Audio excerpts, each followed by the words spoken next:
Hello everyone, welcome back to my YouTube channel. Myself Varsha. तो आज हम CSIR NET दिसंबर में आए हुए ऑर्डिनरी डिफरेंशियल इक्वेशन का सॉल्यूशन डिस्कस करेंगे। Question says that given that y1x equal है e2 की power 2x is a solution of the ordinary differential equation x d2y by dx square minus में 3 plus में 4x dy by dx plus के 4x plus 6y equal to 0 और x मेरा कैसा है, positive है। अब इस डिफरेंशियल इक्वेशन को देख के आपने ये ऑब्जर्व किया कि गिवन डिफरेंशियल इक्वेशन मेरी वेरिएबल कोफिशिएंट की है। क्यों? क्योंकि ये जो y के कोफिशिएंट और y के जो डेरिवेटिव्स हैं उनके जो कोफिशिएंट है ये वेरिएबल टाइप के हैं। तो जब y और उसके डेरिवेटिव्स के जो कोफिशिएंट है जब वो वेरिएबल टाइप के हो जाएं तो गिवन डिफरेंशियल इक्वेशन मेरी वेरिएबल कोफिशिएंट की बन जाती है। और वेरिएबल कोफिशिएंट की डिफरेंशियल इक्वेशन को सॉल्व करने के हमारे पास लिमिटेड ही मेथड्स हैं। 4 मेथड्स हम पढ़ते हैं।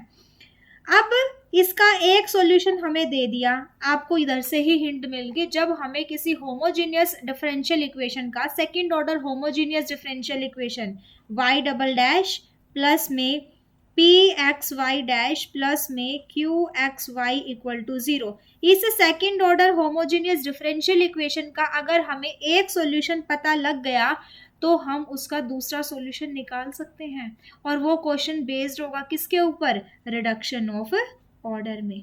तो रिडक्शन ऑफ ऑर्डर का जो मेथड है वो तभी वर्क करता है जब हमें होमोजेनियस डिफरेंशियल इक्वेशन का एक सॉल्यूशन गिवन हो। मतलब क्वेश्चन बेस्ड है मेरा रिडक्शन ऑफ ऑर्डर पे।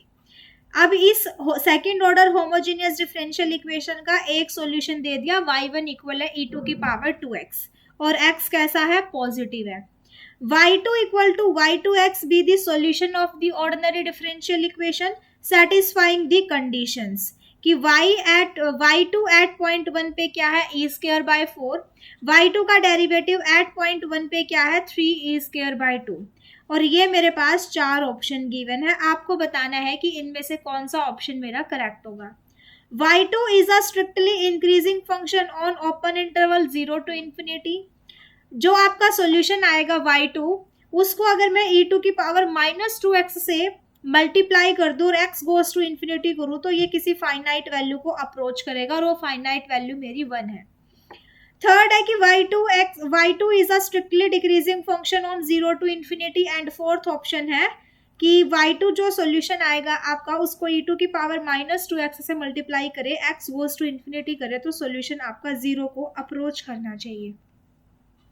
फर्स्ट एंड थर्ड ऑप्शन के अंदर तो ये पूछा है कि आपका जो दूसरा सॉल्यूशन आएगा वो स्ट्रिक्टली इंक्रीजिंग है कि डिक्रीजिंग है ओपन इंटरवल 0 टू इंफिनिटी में।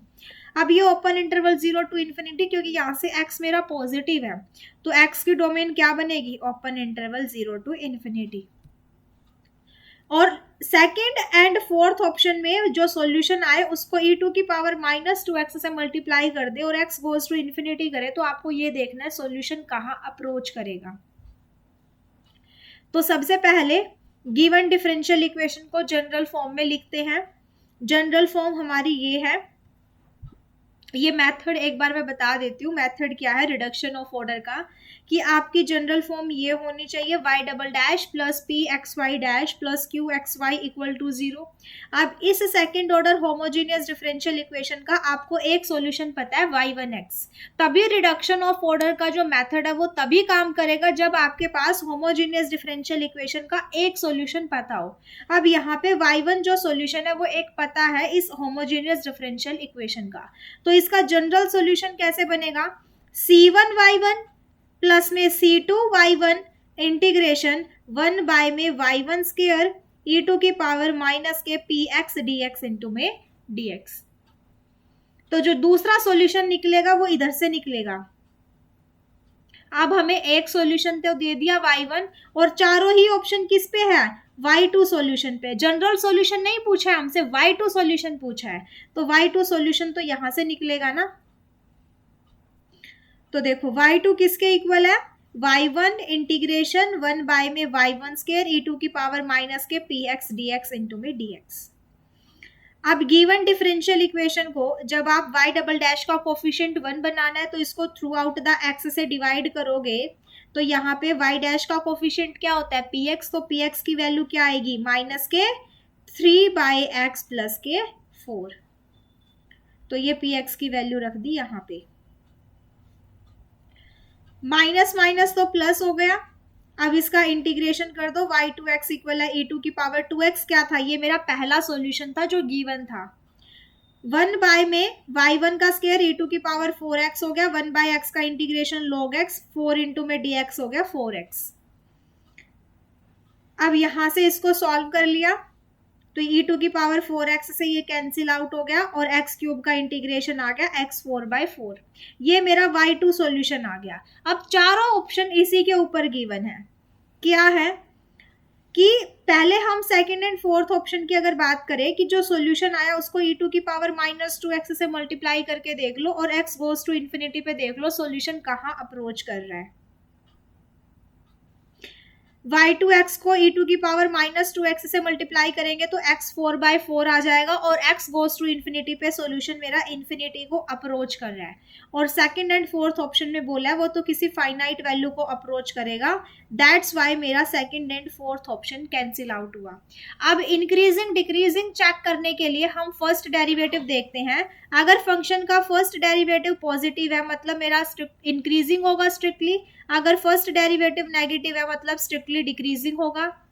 अब इसका फर्स्ट डेरिवेटिव लीजिए, ये जो आपका सॉल्यूशन आया y2x, इसका फर्स्ट डेरिवेटिव लेना है। ये इस 1/4 को तो बाहर निकाल लिया, कांस्टेंट है x4 e टू की पावर 2x। डेरिवेटिव लेना है, दो फंक्शन है x के तो u इंटू वी रूल लगेगा। y2x इक्वल है first function as it is, second का डेरिवेटिव प्लस में second as it is first का डेरिवेटिव। y2 डेरिवेटिव क्या बना 1/4 2x4 e टू की पावर 2x प्लस में 4x³ e टू की पावर 2x। अब हमें जो स्ट्रिक्टली इंक्रीजिंग डिक्रीजिंग देखना है वो x का डोमेन क्या है, x belonging to 0 to infinity, और 0 टू इन्फिनिटी के अंदर मेरा x कैसा है पॉजिटिव है और एक्सपोनेंशियल फंक्शन भी पॉजिटिव है तो इनका प्रोडक्ट भी कैसा होगा पॉजिटिव। यहाँ पे x भी पॉजिटिव e टू की पावर 2x भी पॉजिटिव तो ये भी ओवरऑल पॉजिटिव, इनका एडिशन भी क्या बनेगा पॉजिटिव। तो y2 का डेरिवेटिव कैसा आया पॉजिटिव, और फंक्शन का फर्स्ट डेरिवेटिव पॉजिटिव हो तो फंक्शन कैसा होगा स्ट्रिक्टली इंक्रीजिंग होगा। y2x is a strictly increasing function on 0 to infinity, that's why मेरा फर्स्ट ऑप्शन क्या होगा करेक्ट होगा, लास्ट ऑप्शन मेरा कैंसिल आउट हुआ। तो ये क्वेश्चन जो था ये रिडक्शन ऑफ ऑर्डर पे बेस्ड था। रिडक्शन ऑफ ऑर्डर का जो मेथड है वो तभी वर्क करता है जब आपके पास होमोजेनियस डिफरेंशियल इक्वेशन का एक सॉल्यूशन गिवन हो। अब ये एक सॉल्यूशन गिवन था और उसका जनरल सॉल्यूशन लिखने का ये फॉर्मूला होता है। तो C1 जब हम जनरल सॉल्यूशन लिखते हैं तो C1y1 प्लस में C2y2 y1y2 दो सॉल्यूशन होते हैं ना, वो y2 सॉल्यूशन कैसे निकलेगा वो इससे निकलेगा। तो ये मेथड से आया है y1x इंटीग्रेशन 1 में y1 स्क्वायर e टू की पावर माइनस के px dx इंटू में dx। y1 क्या है गिवन सॉल्यूशन था e टू की पावर 2x, यहाँ रखोगे इसमें y2 यहाँ से निकल जाएगा। आई होप कि आपको ये क्वेश्चन समझ में आया होगा। अगर आपको कहीं पे भी डाउट आए तो आप कमेंट सेक्शन में कमेंट करके बता देना, उसको नेक्स्ट वीडियो में डिस्कस कर लेंगे। Thank you so much guys, मिलते हैं नेक्स्ट वीडियो में।